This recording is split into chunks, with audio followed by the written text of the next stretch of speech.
I have the results of the election tonight on my Wall Street Journal reports.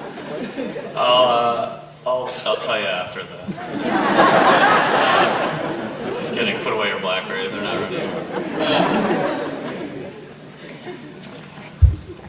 So there's been some talk in the primary season that either ends tonight or begins tonight about one of the candidates stealing lines. And as Drew mentioned earlier, the same candidate also shamelessly stole our Be the Change theme.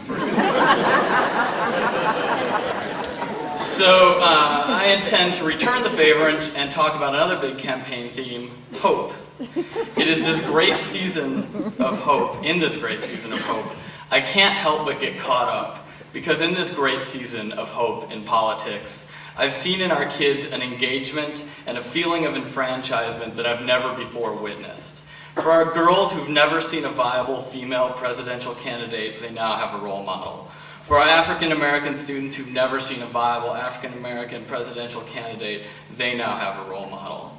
And see, now I was going to tell a joke about our oldest student, John McCain, but somebody told me that there might be McCain fans in the audience.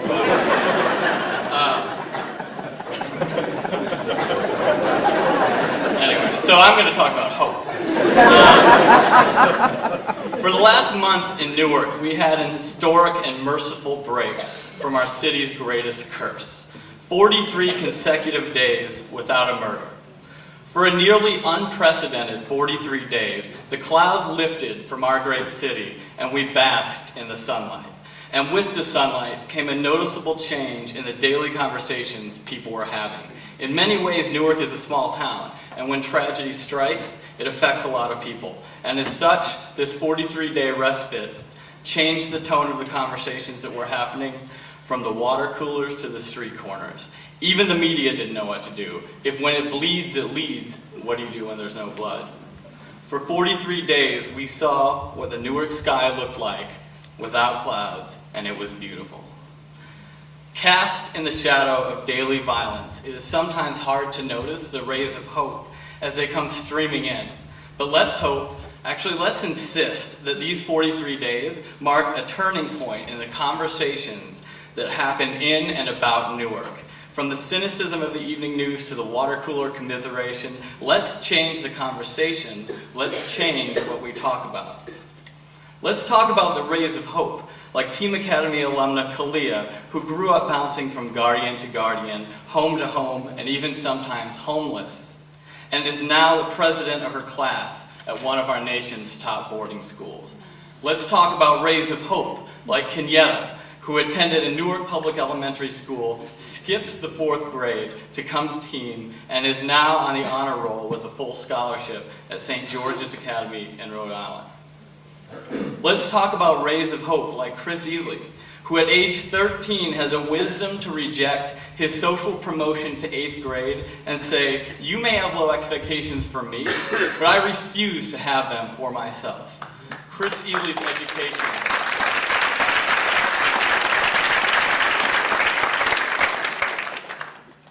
Ely's education must be the story that is told of Newark. There will, of course, be some clouds along the way. In the current climate, it's easy to forget the storm that came out of Jena, Louisiana just a few months ago. And on the heels of that storm came horrifying acts of cowardice that our students had to endure. From Kalia, watching another black student receive racist threats from an anonymous vandal, to another student, Kwayama, at what might be the nation's most prestigious boarding school, who returned from class one day to find the worst of epithets etched on her door. But our kids have an answer for cowardice. It's an answer rooted in the self-confidence that comes from real achievement.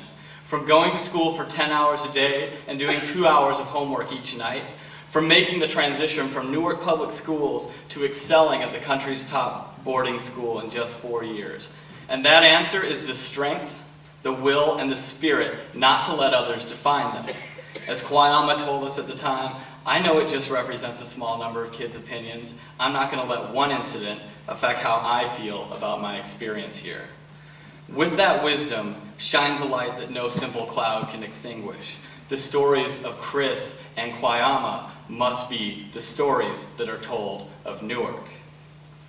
And still we know that beyond the individual storms, there are storm systems, entrenched interests who profit from the status quo and will try to conjure hurricanes so that they can continue to drown Newark's kids. Our nation's current president calls this the soft bigotry of low expectations. But when that soft bigotry feels threatened, it loses its softness pretty quickly. As we all know, change is in the air. In Newark, like nowhere else in the country, the storm clouds of the status quo are being beaten back on all fronts, and the sunlight is increasing its intensity. Newark has the highest proportion of high-performing charter schools of any major city in the nation, and between Robert Treat Academy